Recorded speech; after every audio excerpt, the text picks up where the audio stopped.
Hi, this is Susan Oxley, and I want to make a special announcement, which we don't usually do at this point in our webinar.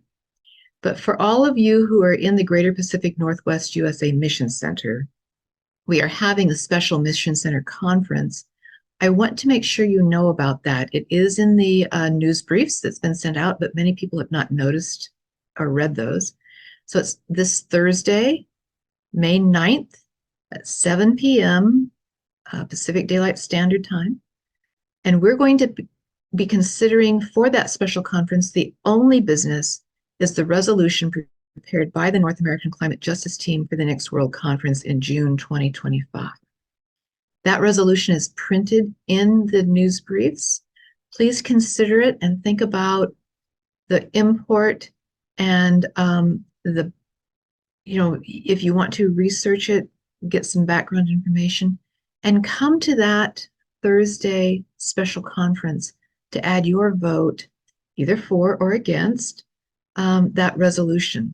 It has to do with divesting ourselves from fossil fuels and asking everyone to support a decrease in the structural support and the structural exploration of fossil fuels that is still ongoing with some major corporations. So read the resolution and come on May 9th, 7 p.m. I'll see you there. Thank you. If you want to stay after the webinar to talk a little bit more about that, we will be here.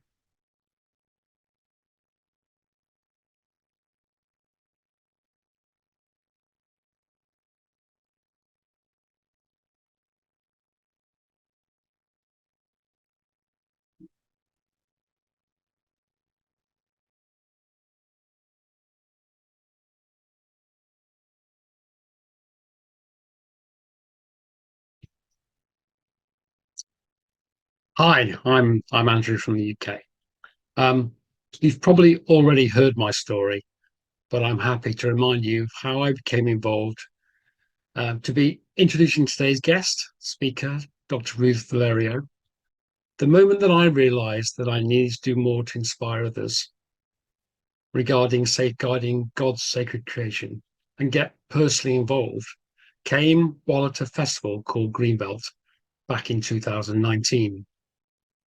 Greenbelt Festival describes themselves as we are somewhere where artistry meets activism, the secular meets the spiritual, politics meets positivity. We are somewhere to come together once a year. We are just likely to dream up a better world as we are to dance and debate, to pray and to party, ideally all those things at the same time. Greenbelt is powered by a group of passionate and dedicated folk who lovingly create a festival that strives to be intergenerational, a celebration, inclusive and accepting of all, regardless of gender, sexuality, belief, or background. At Greenbelt, we all come, although some like a little more luxury. And there are big tents with music, art, theatre talks, classes, and presentations. We take mats, we take chairs, we sit together and enjoy. On returning from Greenbelt in 2019, I searched for climate help and support and came across these webinars hosted by the North American Climate Justice Team. At the same time, I was involved in a project in Clay Cross, my home congregation. It was a mission to support people with not enough money to buy food for themselves their families. Being part of Claycross Food Bank, I was asked to be on the Abolish Poverty End Suffering team for the British Isles. And so, with inspiration from these webinars, from my involvement in the Abolish Poverty team, and protesting with Christian Climate Action and XR, I started the process to write a resolution for the British Isles Mission Centre to declare a climate emergency. And then once this resolution was passed, I was persuaded to write a resolution for World Church for Conference of 2023 to declare a climate emergency, but to do much more. World Conference Resolution 1325, as we now know it, calls us at every jurisdictional level, at world, mission, and congregational level, to take responsibility for reducing our carbon footprints and encourage individuals to do the same. This resolution also called for the development and resources to assist leaders and individuals to reduce carbon emissions, so that, amongst other things, the Heal the Earth reunion material for 2024 was born, and we look forward to being part of this resource. In the summer of last year, I returned to Greenbelt with Christian Climate Action with the hope that I could find individuals and organisations that would be prepared to meet and present at our webinars. I met Ruth after her talk on Burned Out Fighting for Climate Justice. It was in a tent called the Hot House. It was a themed tent named probably after global warming. If you're interested, this Greenbelt this year is from Thursday the 22nd to Sunday the 25th of August at Borton House near Kettering in the UK.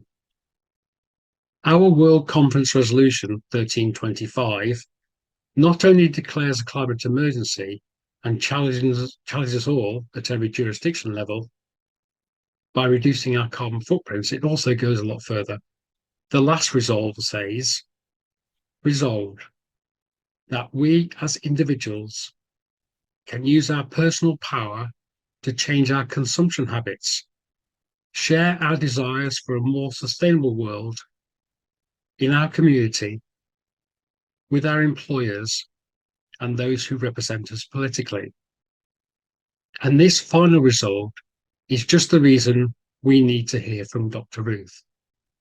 We are all caught in a cycle of buying more stuff and throwing it away, and we need to simplify our lives.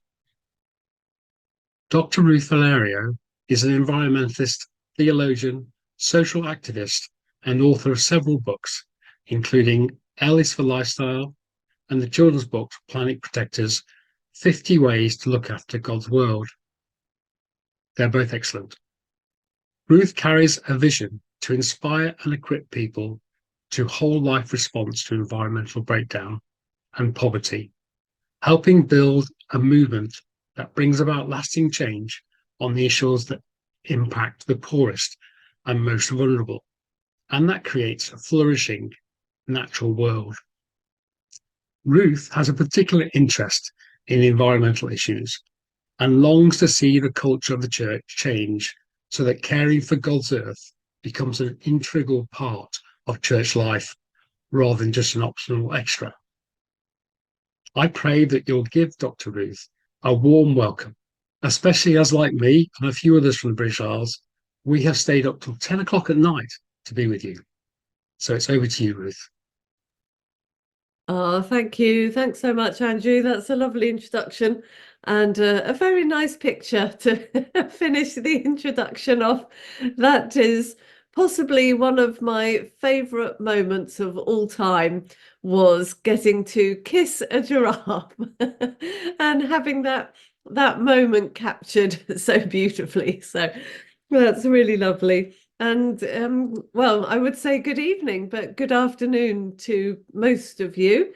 And it's very good to be able to join with you. It was good to meet Andrew at Greenbelt last summer. And then he came up to me after my session and asked whether I might join in virtually with one of your meetings here.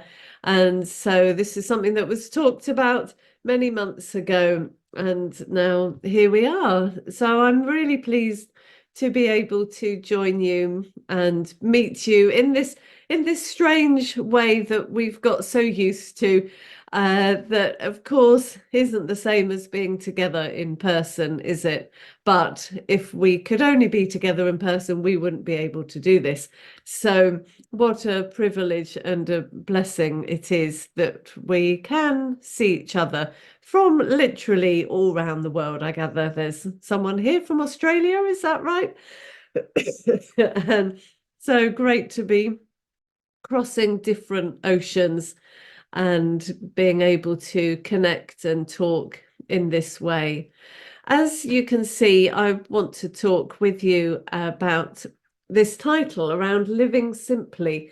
Live simply that others may simply live. And if we just stay on this screen for a while, you may well know this quote. It's a very famous one. It's of course is Gandhi, and summed up so much of what Gandhi was about. Of course, he was about many other things too, but this was just a wonderful quote that I use so often.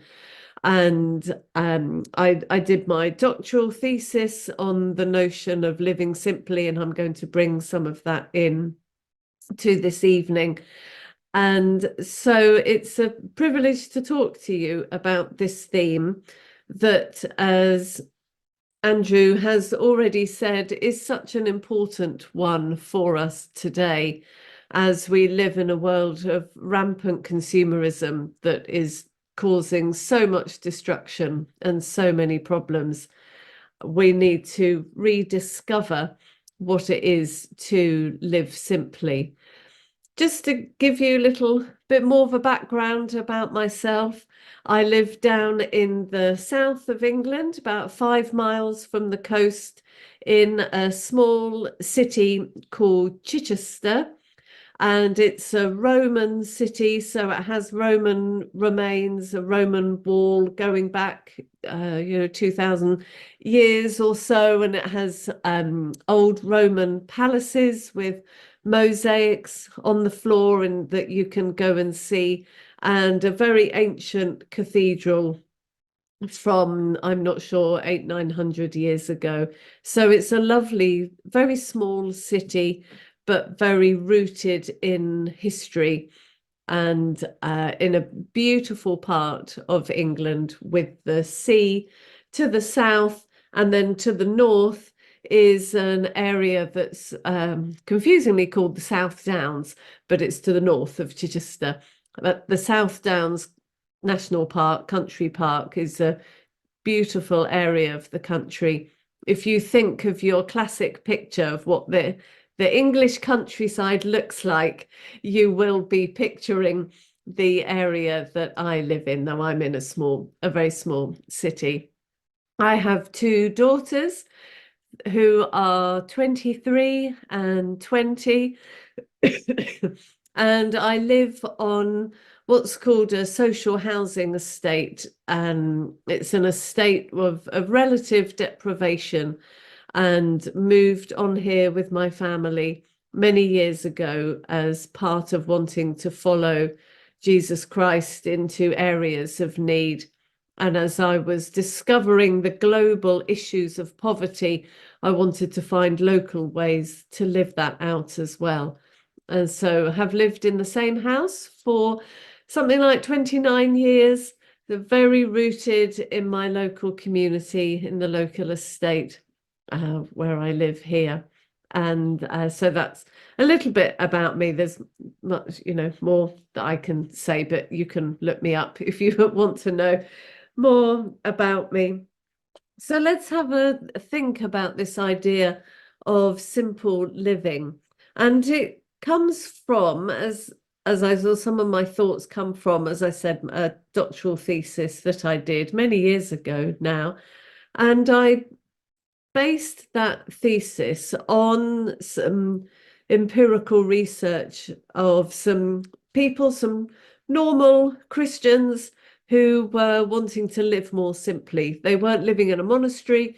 They had regular lives with kids and a mortgage, going to school, paying in pensions, what have you. But they wanted to look at how they could live more simply in everyday life. And they were an online community. And kind of similar to this, they met regularly online to discuss and to encourage each other. And for my thesis, I I knew that I wanted to look at consumerism, and I wanted to look at a Christian response to consumerism. And I had a hunch that there was something in this notion of living simply that gave something of a response, something of an answer to the basic question of how do we live well as Christians, as followers of Jesus in a highly consumer society. And I figured there was something about this idea of living simply that had some answer to offer. And then I had to find a way to look into it from an academic perspective. And that led me to doing a piece of empirical research on this group.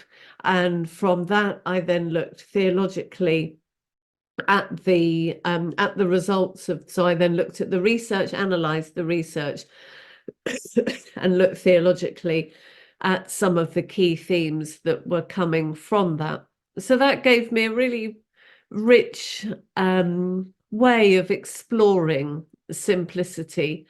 And I want simply to offer to you this evening some thoughts of mine that have come from that, but actually have come from many years of trying to live in a more simple and less consumer focused way. And I first came across this phrase of simple living when I was asked by an organization to write some material, to write a small book around a Bible study guide for small groups called Simplicity, Love and Justice. And this was many years ago. I don't really remember, 20 years ago or so, maybe, I can't remember. But it was the first time I'd ever come across this word simplicity, or the phrase simple living. Would have been young then. I was probably, I don't know, late 20s or something, and had never come across this term before. But as I started reading about it, I realized, oh, this is the term that people are giving to the way of life that my family are trying to outwork. And so simple living, I realized, was what other people called it. And so that got me interested in the notion of simplicity and wanting to explore it more. And I want to start off my exploration with you with this quote from Henry David Thoreau. And he said, "A person is rich in proportion to the things they can leave alone." Now, you probably know of Henry David Thoreau, good American, and I'll leave you to look him up later, but one of the pioneers of the wilderness movement and the simplicity movement some couple of centuries ago. And he wrote a book that became quite well known called On Walden Pond. And this is where this quote comes from. So a person is rich in proportion to the things they can leave alone. And I really like this quote for a couple of reasons, which gives me a way of introducing this notion of simplicity. Firstly, I like the way that he talks about being rich. I don't know what comes to your mind when you think about simplicity or simple living, but it probably isn't the word rich or wealthy. In fact, it might be the opposite. And your idea of simple living may make you think of uncomfortable living, living in a straw bale hut somewhere in the cold, eating lentil stew, not having any heating on, piling on the jumpers, not having any of life's mod cons and so on. And the notion of simple living can bring up that kind of view. But I love that Thoreau talks about being rich, because for me, the notion of simplicity actually is about discovering wealth and discovering what it is in life that really makes us rich. Jesus said in John 10:10 that he has come to give us life, and life in all its fullness. And simplicity to me is around discovering what wealth is really all about in our lives. And I'll come back to that.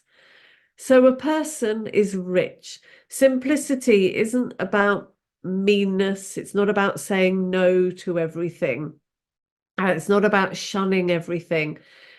It's a really positive notion that is about discovering what it means to be truly rich in our world today. And then I love the fact that he says a person is rich in proportion, not to the things they do leave alone or have left alone, though that's implied, but it's the things they can leave alone. Don't you think that's an interesting word? Can leave alone. And to me, that talks about heart attitude. When we think about simple living, you may go straight to the practical things.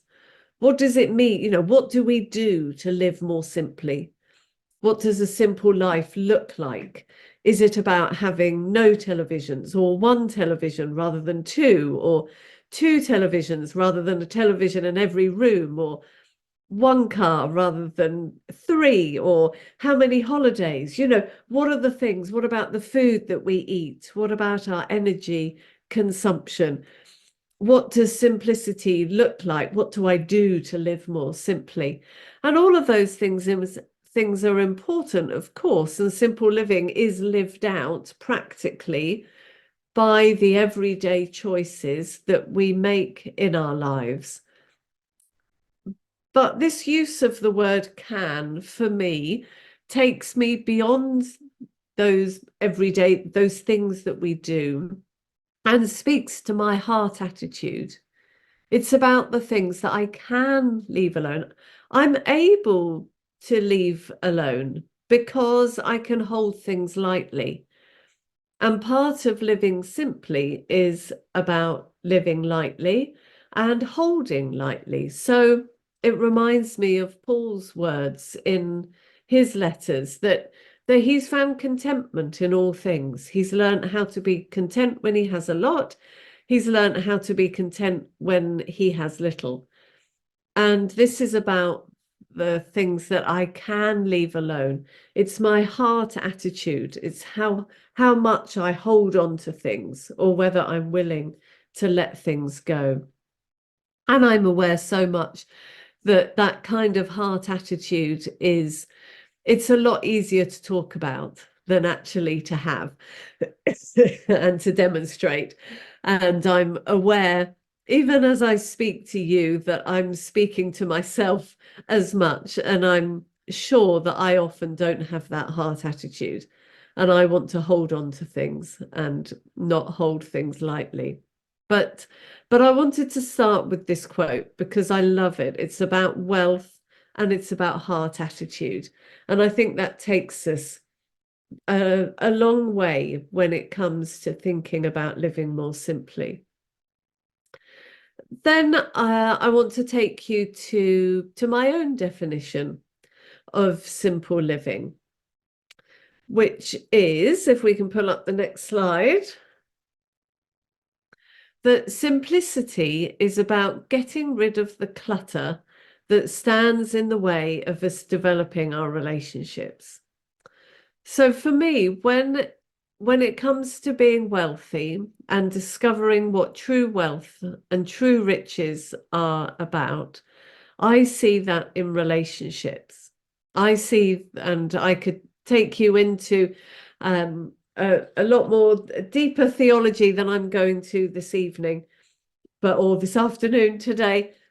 But I see that as human beings, we have been created to be in relationship. There's an Eastern Orthodox theologian called John Zizioulas, and he he has this lovely description of human beings as beings in relation, or sorry, beings in communion. Beings in communion. That's what it means to be human. We are beings in communion. We have been created to be in relationship, with God, with one another, with ourselves, and with the wider creation. And I want to stay here with you for a bit as we think about each of those and how consumerism stands in the way of each of those relationships. And then simplicity helps us with them. So when we think about God, our highly consumer society teaches us to put a different God in God's place, teaches us to put money or mammon and possessions into the place that should rightly belong to God. We're taught that money is the be all and possessions are the be all and end all of all things, and that they are the things, they are what we idolize, aren't they, in our society? That's what we seek after instead of seeking after God. We know that Jesus said, you can't serve two masters. You can't serve both God and money, mammon. You have to choose. And consumerism pushes us to serve money. It pushes us to serve mammon. And the Bible is clear that we are only to have one God, and that is the one true God, the living God, Yahweh. And part of that, a large part of that, is a question of trust. It's when we look in the Hebrew scriptures, it's about God saying, who will you trust, Israel? Will you trust me to look after you, to keep you safe from your neighbors, to keep the crops growing and the sheep being fertile? Or will you not? And when the people don't trust God, then they search for a king, and they put a king where God has said that you don't need a king because you have me. You're not like the other neighbors, the other nations that have kings. You don't need a king. You've got me. So it's a question of trust. In whom do we trust? And our consumer society tells us that above all things, we trust money and we trust security and possessions. And simplicity is parts of one aspect of simplicity is about getting rid of the clutter that stands in the way of us developing our relationship with God. So this side of it is around thinking about our use of time and the sense of rhythm. We will come back to other practices, you might say, around simplicity that you might more naturally relate to them. But this one, and excuse me, I'm just getting a throat lozenge because my throat isn't brilliant at the moment. But if I suck something, that will help me. So excuse me. So part of simple living, I think, is thinking about our use of time and developing good rhythms. And I would encourage you to keep a time diary. Take a week or 2 weeks where You keep a note of everything that you do with your time and look back after it, after that period, and look at what does the way that you use your time say about you and about what you value and who you value. Are you rushing through life, or are you being mindful? Are you building in good rhythms particularly of prayer, of silence, of meditation, of prayer for others, time for yourself to sit in God's presence and to speak to God, and of course, more importantly, to listen.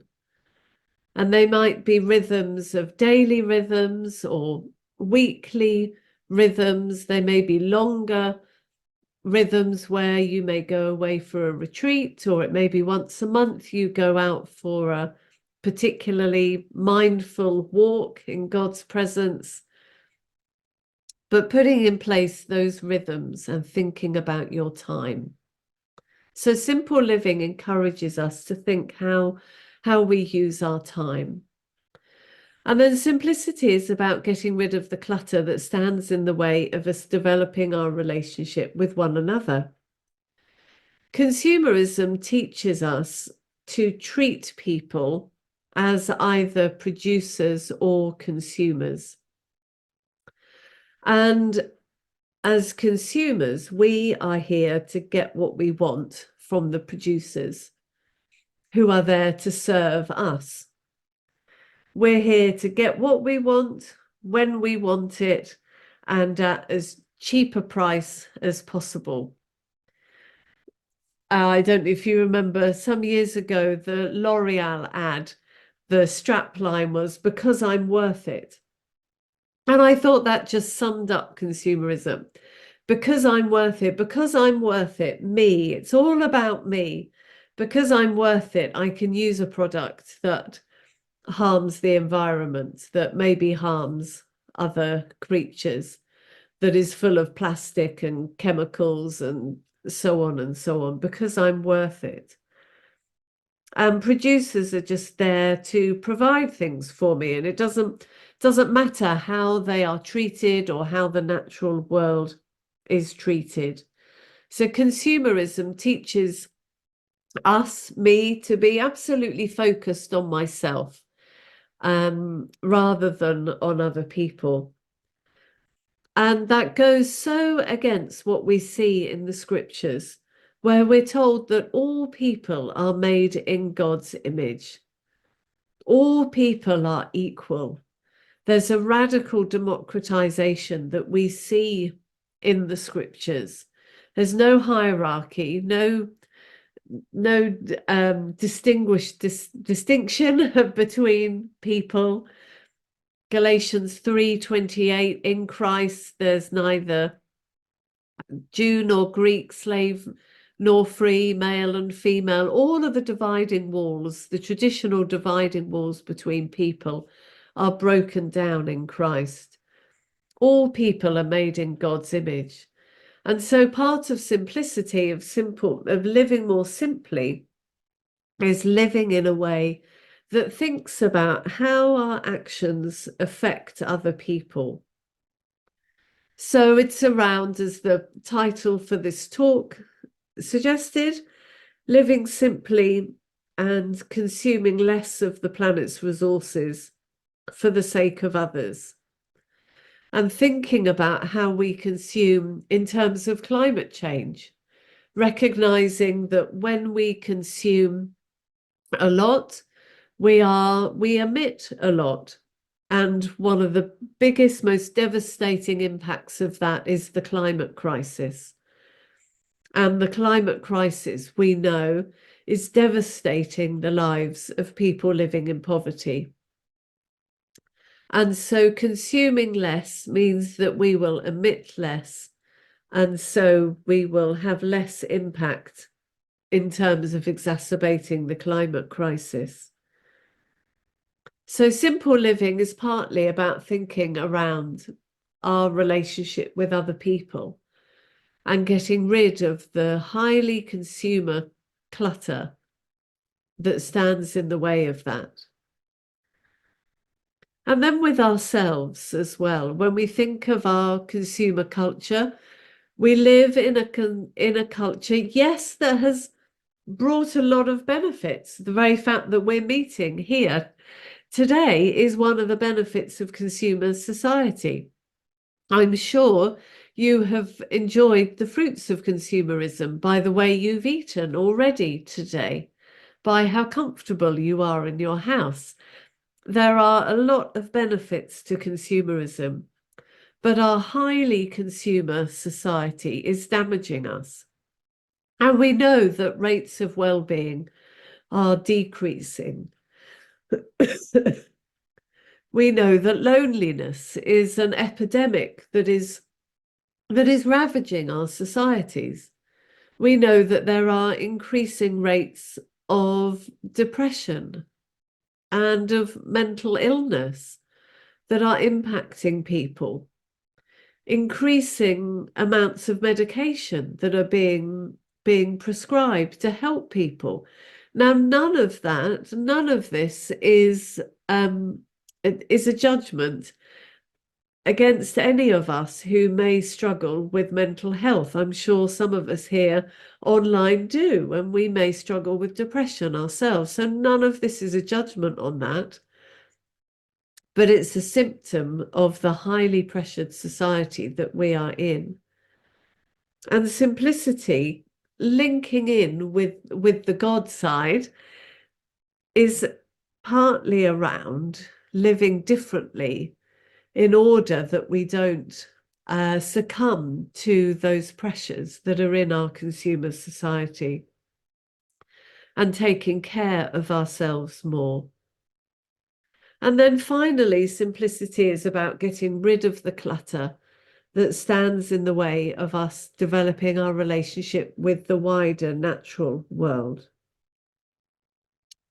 Again, thinking about our consumer culture, consumerism teaches us to treat the world simply as a resource that is there for us to use and abuse in any way we want in order to make our lives more comfortable. It's there for us to ravage. We don't need to think about it. What's important is that we use the earth for our own benefit. And consumerism, as we know, is having a terribly, terribly destructive impact on the wider natural world. And that's such a contrast to what we see in the scriptures, where right at the beginning in Genesis 1:31, we're told that God looked at all that God had made and said it's very good. God loves this world. It's precious to God. And living simply is about living in ways that don't give in to that consumer pressure that make us consume so many things in such a damaging way. But it's about living in ways that, again, as in the thinking about with one another aspect, it's about consuming less of the world's resources. If we live simply, then we will buy less and we will consume less, and then we will use less of the world's resources and emit less. So it's not only about consuming better in ethical ways, though that's really important. It's also about consuming less. So simplicity, for me, is about living in ways that get rid of the clutter from our consumer society that stands in the way of us developing these different aspects of our relationship.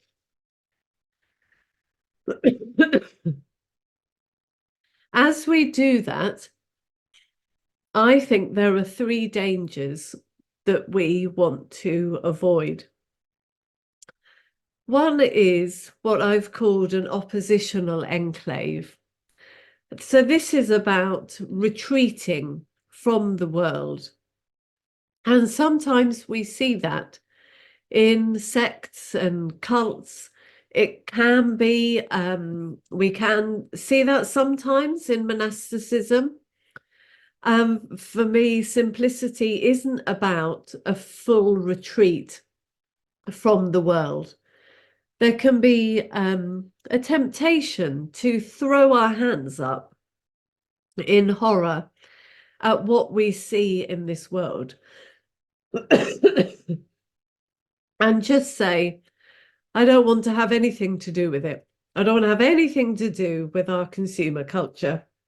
I'm going to run away, retreat, and get into this oppositional enclave. I think that's something to avoid.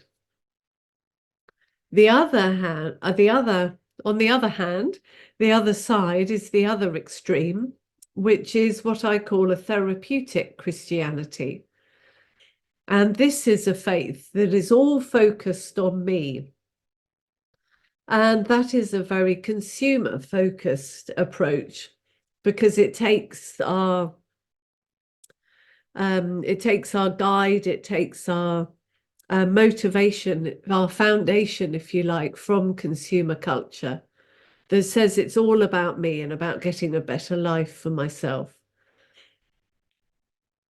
And there can sometimes be something, certainly in the Christian faith that I'm from, that sees God as being there entirely to meet my needs.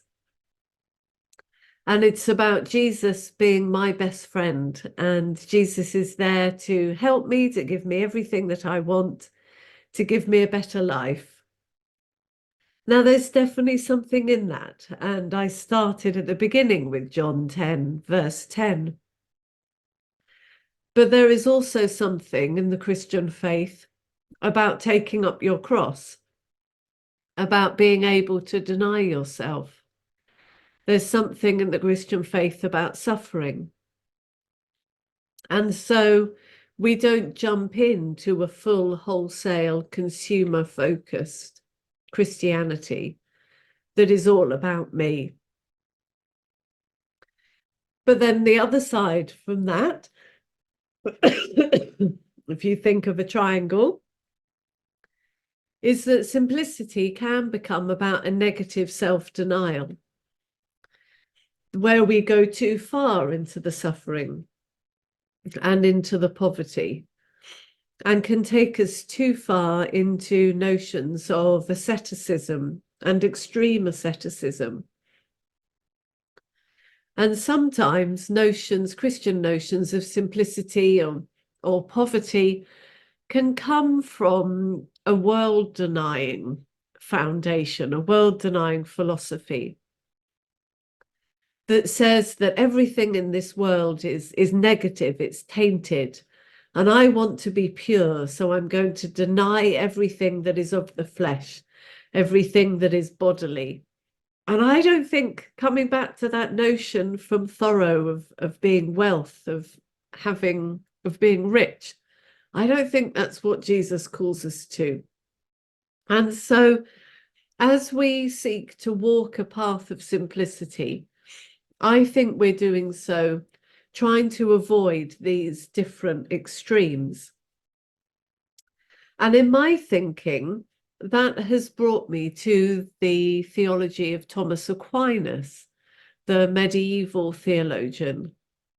And he talked, building on Aristotle, he talked about walking the via media, the middle ground.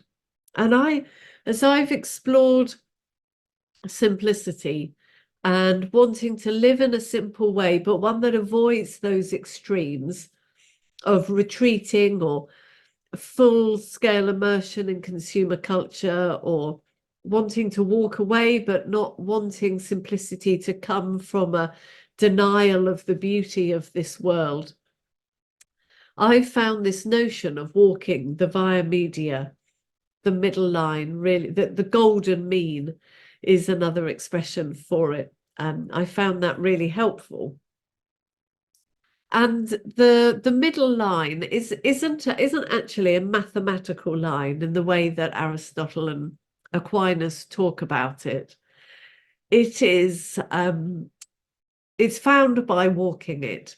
And one of the images that Aquinas uses and Aristotle actually is of a sailing boat that tacks, excuse me. So you tack to one side and then you tack to the other.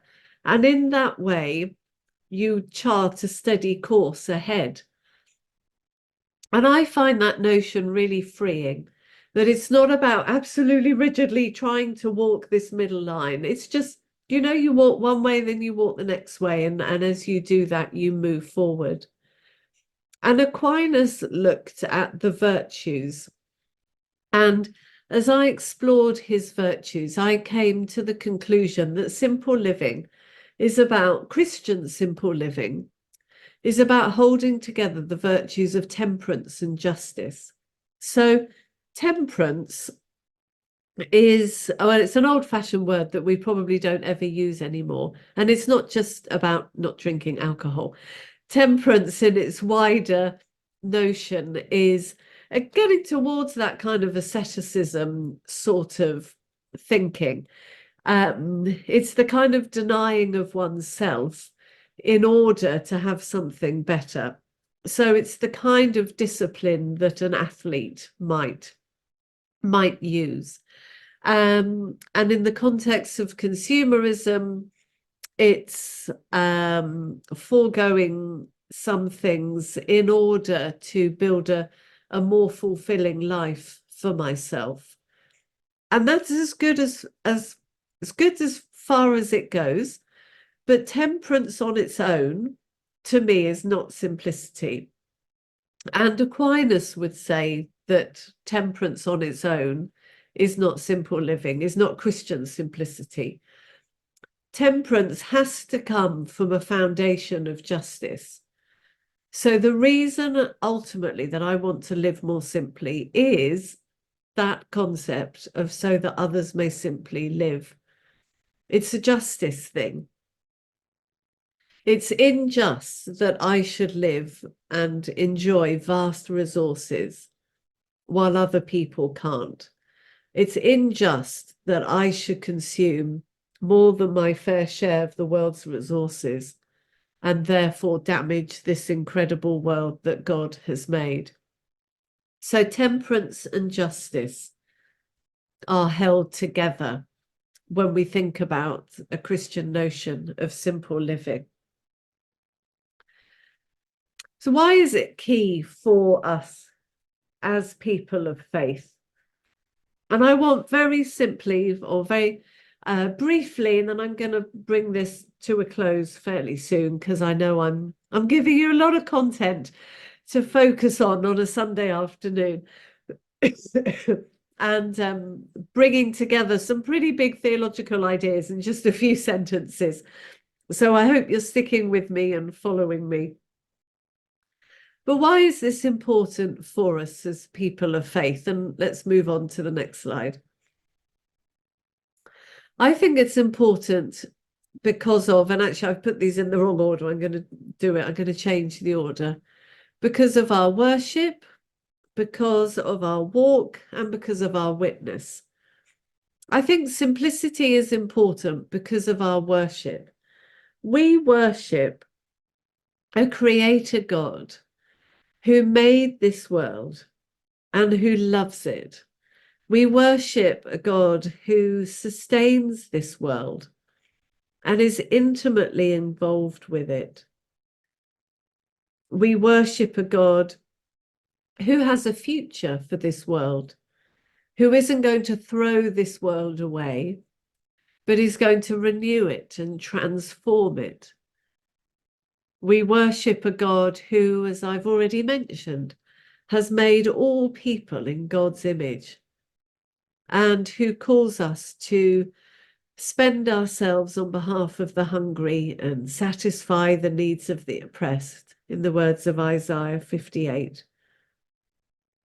So we worship a God who calls us to put issues of justice and equality and working to end poverty. He has called us to put those things at the center of our faith. And simple living is one of the key ways by which we can do that. So simplicity, yes, is found in many, many other faiths and is found in in secular society too. But for us, our foundation comes from the God who we worship. And then simple living is important for our walk. At Tear Fund, I've been chairing something called the Walk the Talk group.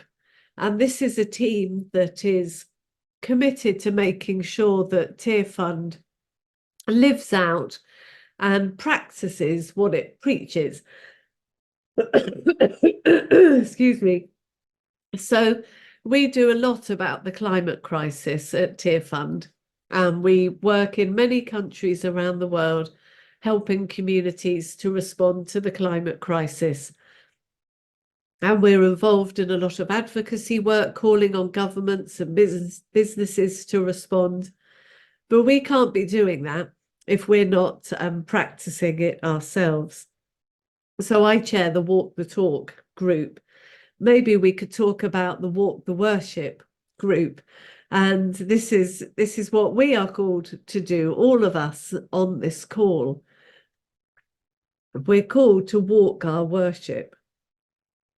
And if we worship a creator God who loves this world and has called us to look after it and all of its creatures, including the human creatures, then we have to live that out in practice. And we have to walk it. It's part of our worship and it's part of our discipleship. And it's part of our witness. We are facing a world in crisis. We're facing a world that is daunting and scary for many people, particularly for our young people, as they look ahead to a future that seems hopeless. Climate anxiety and climate grief is increasing. I see it in my own daughters. But we have so much to offer. And as we live more simply, we can offer a way of living that is a witness to the world around us. And we can be a witness to people and build people up into faithful and resilient and hopeful people. So simple living is important because it's part of our worship, our walk, and our witness.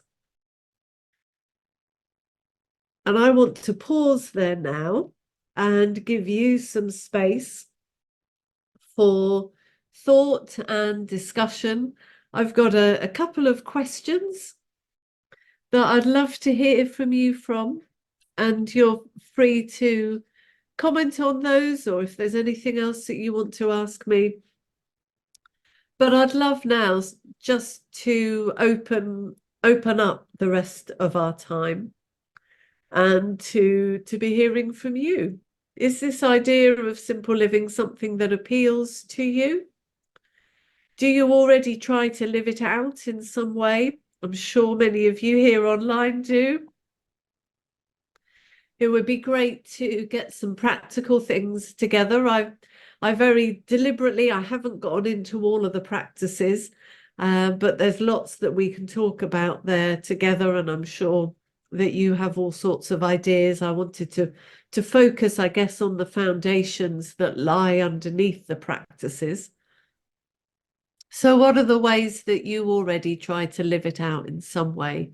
And what ideas have you got that would help other people who are online to take some steps as well? I'm going to stop here and just hand it over to you.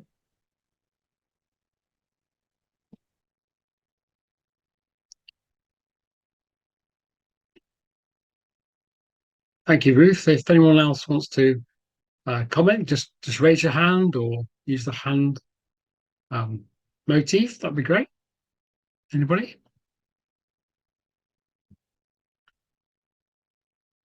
Alice Norris. Go ahead. I love the idea of simply living so others can simply live. I've been doing that for quite a while. And um, I just continually look for ways to not add to the climate change. I buy EWG verified products that don't have chemicals, and I buy my laundry soap in sheets, and they're in a box. There's no plastic. There's same way with my dish soap. It's a block, no plastic, and it's awesome. I love it. But I'm a real naturalist, so it's easier for me, I'm sure, than somebody that isn't used to all natural. I eat all organic. And I'm constantly looking for new ways to um, to cut down on my carbon footprint. So, and I want solar really bad, but I'm not sure that it won't change so much, and I need to wait. I don't know.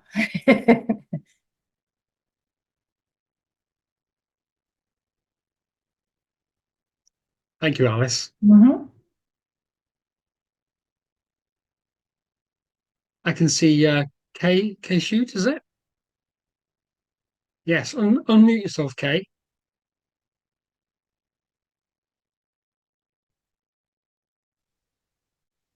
Okay, go ahead.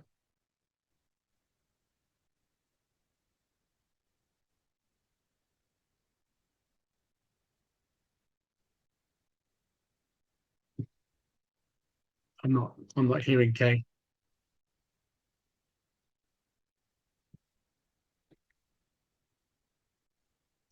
Okay, anybody else?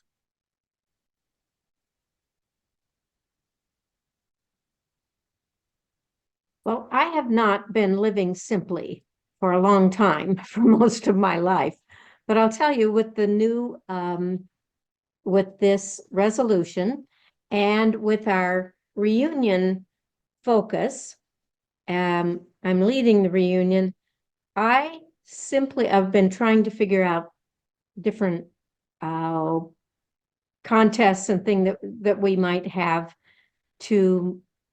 for focuses at reunion. And one of them is, how much do people really look at that recycling label and make sure that what they think they're recycling really is recyclable. So I just started, I'm going to collect a box and I'm going to take it, and it's going to be part of our little contest. I cannot believe what I have filled in a box with empty things that I think are recyclable that I have used just this week. It's crazy. And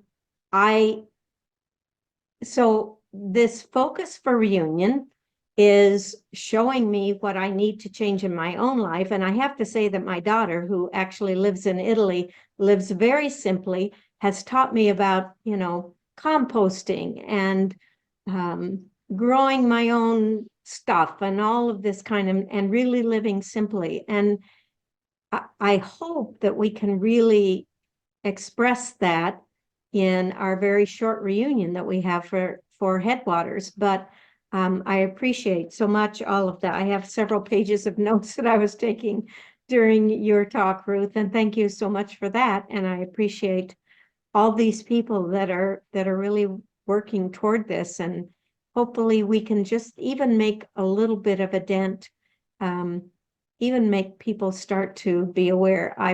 I'm amazed at my own awareness that I thought I kind of knew. I thought I was being good. I have a compost box out in the backyard, and we had a garden for years and years, but I definitely consume way more than I should. And I've tried to avoid things that go to the landfill and that kind of stuff. But boy, I need to do a whole lot more. And all of this is bringing that to me. And hopefully we can bring that to our folks at Reunion as well.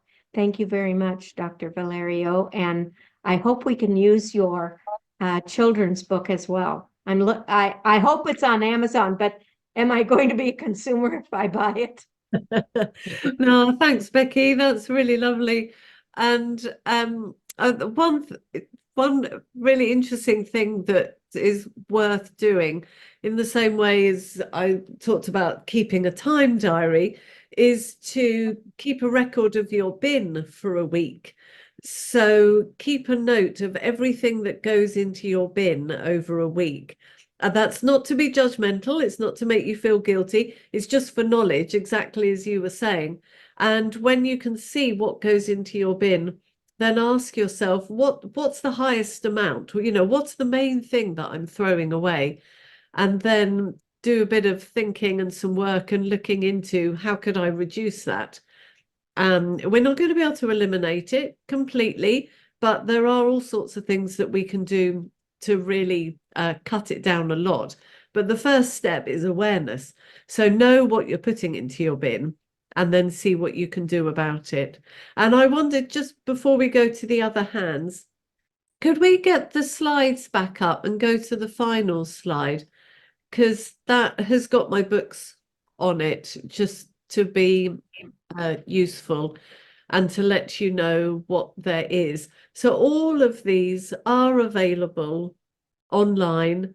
I can't speak into the US context, but if you go, I've got a website, you can find me very easily, and there's a publications link on there, and that will take you through and give an explanation on what each of these books are about. So Just Living, the one at the top left, is the one that explores most, goes into all the detail really that I've just very briefly touched on this evening. And then Ellie's for Lifestyle and Planet Protectors are two very practical books, one for adults, one for kids. Saying Yes to Life is more of a faith theological exploration. And then The Rivers of Justice and Proverbs are two group Bible study resources that are there. You can find all of those online, but I wanted you to see what there was, seeing as you've mentioned those. So thank you. Okay, I know there are some other points.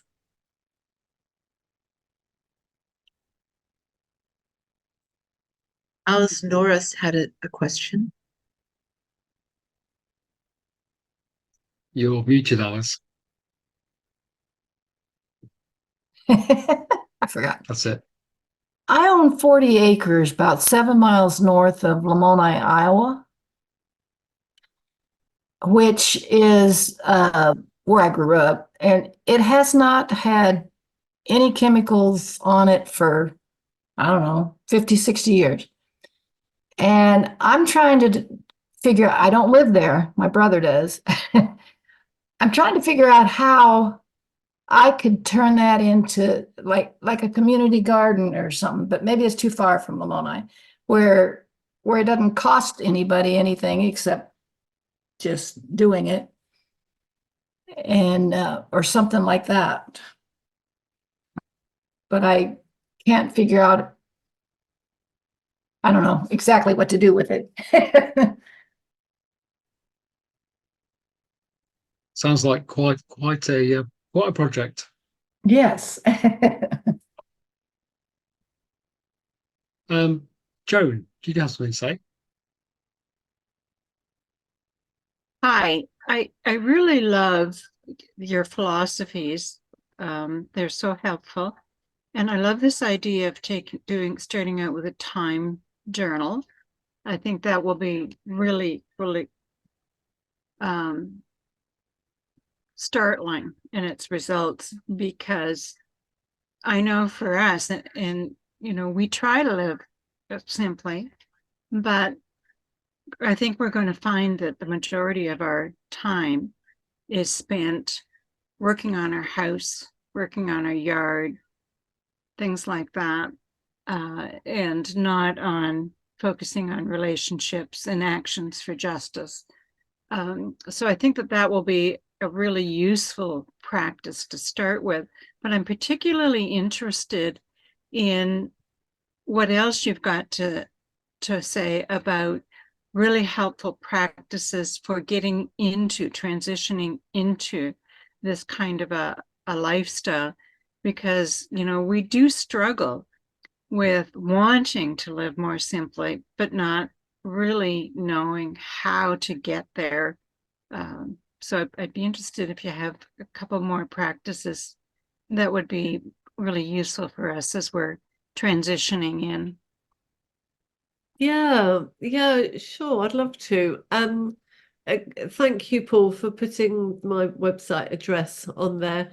There is actually a little series that I've written. I think it's called Green Living, and you could go in and read some of the different articles that are there.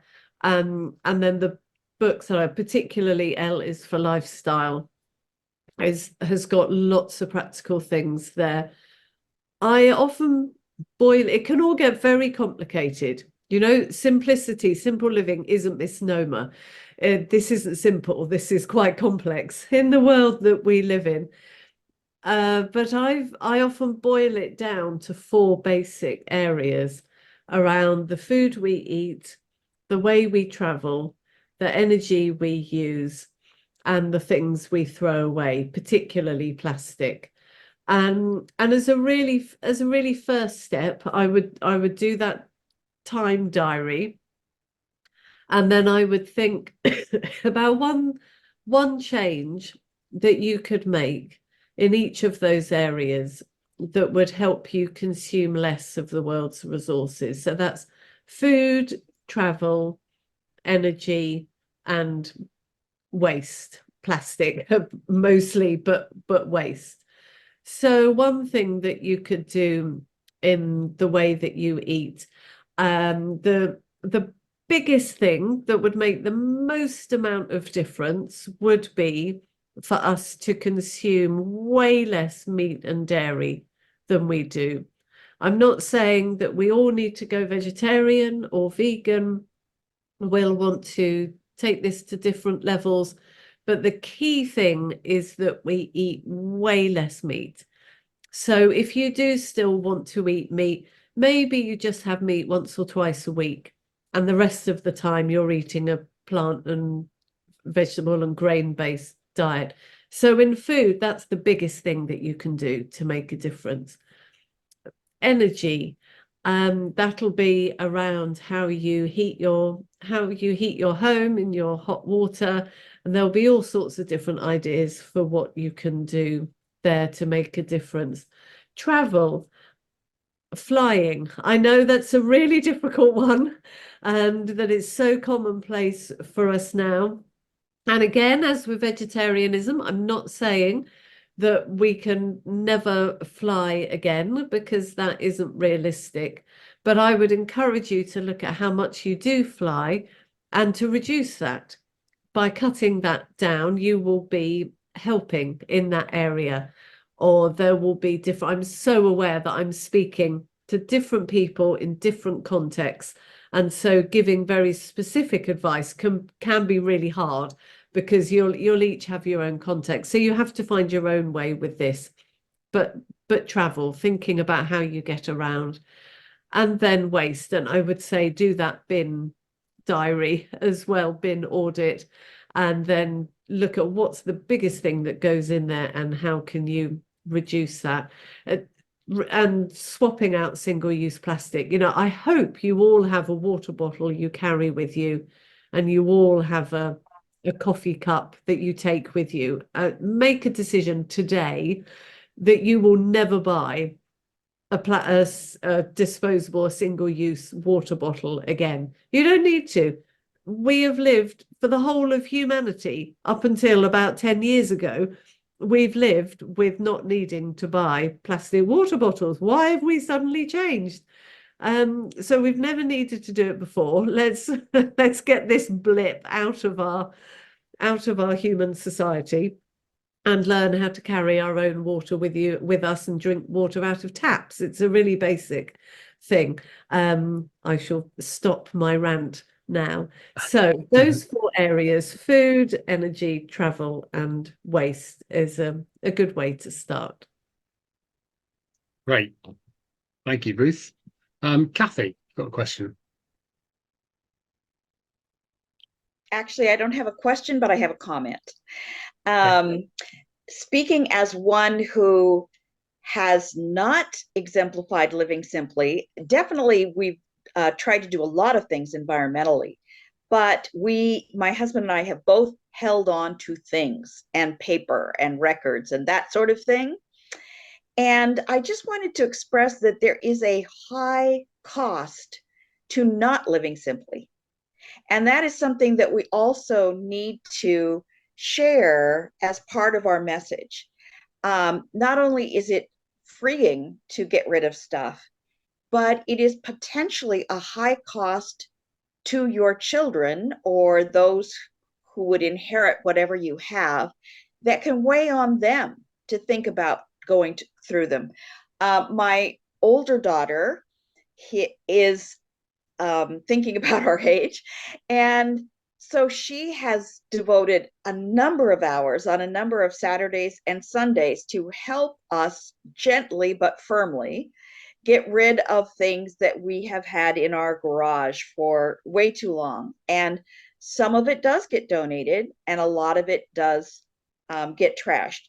She has kept a record, and we have now moved from our household 3,600 pounds of stuff we never needed and hadn't opened and been into. And we have got a long way to go.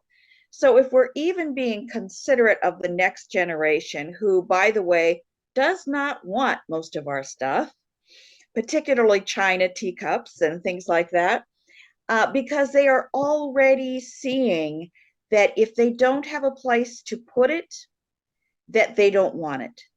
And that is wise. And I think the next generation, at least in my family, probably in response to my husband and myself, are very disturbed by a cluttered environment. They need things to be clean. Their life is very, very demanding and complex. And so they need their space to be simplified and clean and uncluttered. So we can all gain from that at our age as well as younger generations. So I just wanted to put that comment in, that living an unsimple life is an expensive life, not just the buying of it, but the living with it, the disposing of it, the dusting, et cetera, et cetera. Great. Good comments there, Kathy. Thank you.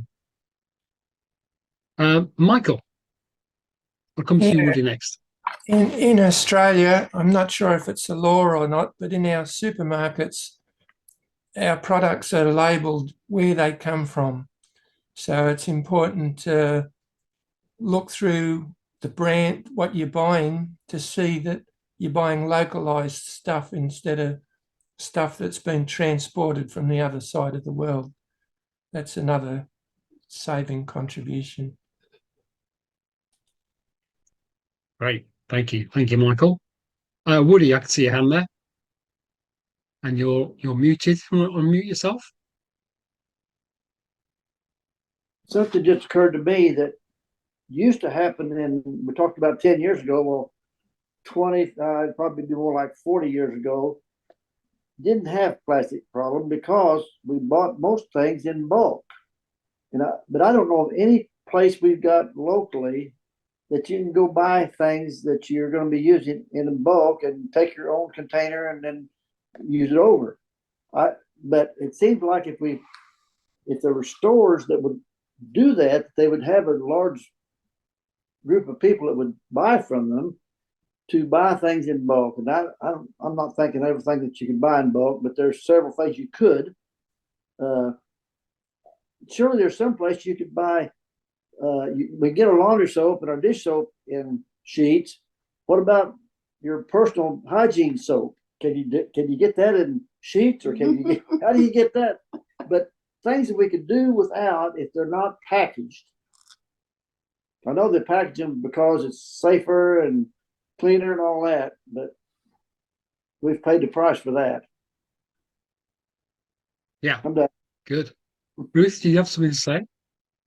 Yeah, in the UK, there's it's small, but it's a growing move towards refill shops where you can take your own bags and you can, and they weigh it by, they price it by the weight. So you can take a bag and take some pasta from their big things, rather than having to take lots of little packages from the shop. And you're right, let's think about the packaging that things come in. So soap, we don't need liquid hand gel. Again, that is a ridiculous product from our consumer society. Back in the 80s or 90s or something, we were fed this thing that said that your bathroom looks smarter, it looks more posh if you have liquid hand gel rather than a bar of soap. And we all fell for it.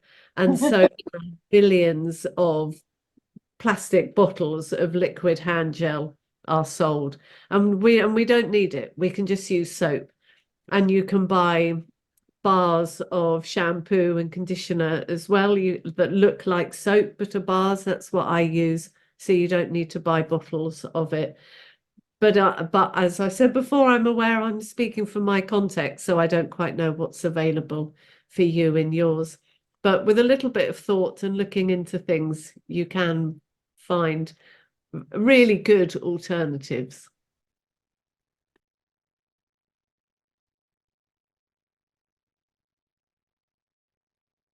Great. Thank you. Thank you, Ruth. Alice, I think you got a hand up again. Yes. I had a question. You said eat less beef. Was that because of feedlots being so bad for the environment? Yeah, so it's meat altogether, but beef is the biggest culprit on the scale of animal products. And yes, it's the feedlot, the terrible pollution that comes from those, as well as the food that's required to feed the cattle in order to provide food for humans. So the grain and where the grain comes from, producing all of that grain to feed animals requires a huge amount of inputs. So uses lots of oil-based fertilizers and pesticides to grow, and the amount of water. Cattle are thirsty, and we need to be careful of our water, and also what I would call the backside emissions. So putting it bluntly, cows fart. We all fart, don't we? You didn't think you'd be hearing about that today, but we do. We all fart, and cows fart particularly, but all animals do. Yeah. And the emissions from their backsides are very potent and have got a lot of methane in and are really bad for the natural world. Thank you, Andrew. 40% of the food we grow is fed to livestock. So it's thought that with beef, it takes about 8 kilos of grain to produce 1 kilo of beef. Now, in a world where we have some people who are hugely overweight and many people who are massively underweight and undernourished, that just simply is a bit of maths that doesn't stack up. We shouldn't be putting 8 kilos of grain into something to produce a kilo of food. We should be putting that straight into humans, that's a very simplistic way of putting it, but you understand what I mean. Well, the reason I ask is grass-fed beef. Yep. Actually, you don't use any grain. I buy grass-fed beef, and they have to have free range, and that actually helps the environment, and it's healthier for your heart to eat that grass-fed beef. Also, restorative farming, where they have they have the livestock on the ground, and then they rotate crops, and then they rotate, I can't remember what else. it actually helps the environment also. And the So yeah, so that's what I eat is grass-fed beef. yeah, and that's great. And so that comes back to what I said earlier about it's not necessarily everybody going fully vegetarian, but it's about really reducing the amount of meat. So at the moment, the amount of meat that we consume, we can't provide by grass-fed crop. You know, Right. grass-fed animals. We have to have industrial meat production, animal farming, in order to provide that amount of meat. If we all ate 10% of the amount of meat that we currently eat, we would only need 10% of the animals that are currently being produced. What would be key then would be that those animals are kept in a better condition. If we're not needing so many, they can be, and they would be more expensive. Oh yeah.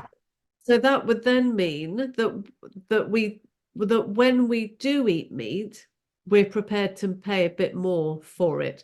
But probably the amount that we pay buying less amounts of expensive meat would be less than we currently pay buying a lot of cheap meat. I hope I'm making sense as it gets late in my day.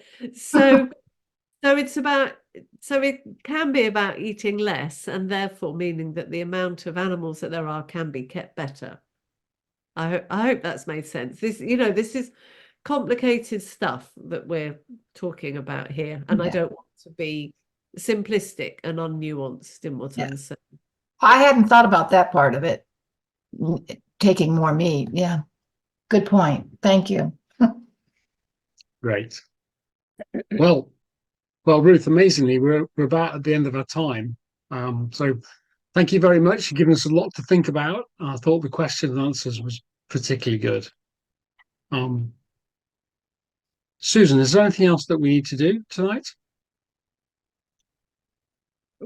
We have some announcements, but we don't want you to go away because so these are important. Go ahead, Lori.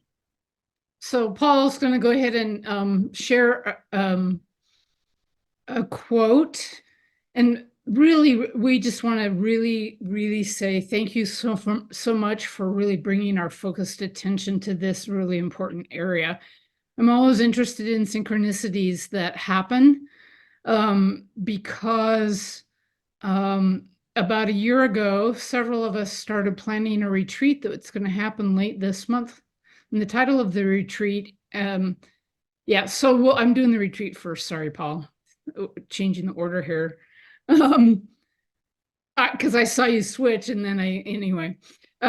So for those of you who have access to Samish Island, which is a campground in the Pacific Northwest, we're going to be doing this retreat called asking this question, what is enough, and making space for what matters. Very much in line with the things that we've been talking about today, and the registrations are still open. We would love to have you. We would love to have you sign up as soon as possible so we can make plans for the retreat, but we're going to continue this dialogue around simplicity with this question, what is enough? Telling stories from various wisdom traditions, especially Christianity, and our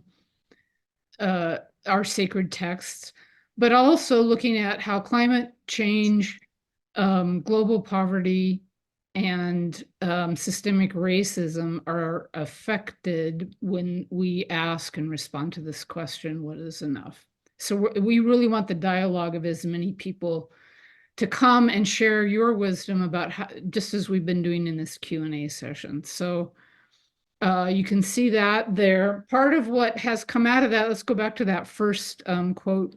Paul, I'm watching my time here. This quote came to our attention working on this retreat, and it's my way of saying thank you, and again, the deep importance of what we're doing here. So in 2010, World Watch published something called State of the World, and it included this article by a man named Gary Gardner, exploring the way in which religions can shape worldviews. And what I'm seeing is, this is going back and forth between the seminary announcement and the, could we go back to the quote? And he notes how the world's religions really are responding to the environmental crisis, but laments their lack of attention to consumerism. Can we just stay on the quote and not be flicking back and forth, please? Yes, I don't know. I'm not sure why it's flicking back and forth. So Sorry, I did too many last minute changes to this thing. So I'll go ahead and read you this quote, but this is by way of carrying forward just our deep appreciation for you today, Dr. Ruth. I'm going to call you Doc. That's all right. He says, yes, we've been doing this great job on environmental protection, yet consumerism, the opposite side of the environmental coin and the traditional area of religious strength, has received little attention so far. This was in 2010. I think it's changing. It's still doing it. Ironically, he says, the greatest contribution the world religions can make to the sustainability challenge may be to take seriously their own ancient wisdom on materialism, which is what we've been doing today. Their special gift is the millennial old paradoxical insight that happiness is found in self-emptying, that satisfaction is found in relationships more than in things, and that simplicity can lead to a fuller life, and it's so urgently needed today. Combined with the newfound passion of many religions for healing the environment, this ancient wisdom could help create new and sustainable civilizations. So we make these choices not just for ourselves, but for each other. So I really wanted to just say thank you. And I'm always paying attention to spirit moving when these places are really starting to come back into focus and being taken seriously. And yeah, deep gratitude. So there's that quote, and I'm going to move on then and let you know that the North American Climate Justice Team on May 22nd is going to be doing a class through the Center for Innovation in Ministry and Mission on meeting climate resistance with faithful disagreement, particularly with an eye towards preparing for reunions. And Paul, that's still flicking back and forth. So maybe if we can go to the very last one, there we go. So we would love to have you. We're going to try to get that announcement up on the church's website with the registration link if any of you would like to join us on May 22nd for the presentation we'll be doing through SIM. And finally, I want to announce that our last webinar of the year is going to be on the Defending Forests. John Buckley, who runs the Central Sierra Environmental Resources Center, he's a friend that I've known for decades, is going to be our guest speaker, and we would really love to have all of you come back and bring more friends as we explore strategies for advocating for the forests around our planet. Again, closing out, just this recognition that everything we've been doing and talking about today has to do with this imperative and calling to restore right relationships with God, with each other, with ourselves, and with all creatures, as was so lovely, so beautifully expressed in part of today's considerations. So again, thanks to all of you, and thank you to Dr. Valerio for joining us and staying up so late and imparting her wisdom. And I'll just put in a personal plug. This is a nice way to get into various aspects of the solid reasons why this makes such a big difference and could be a way to help change the world. So thank you.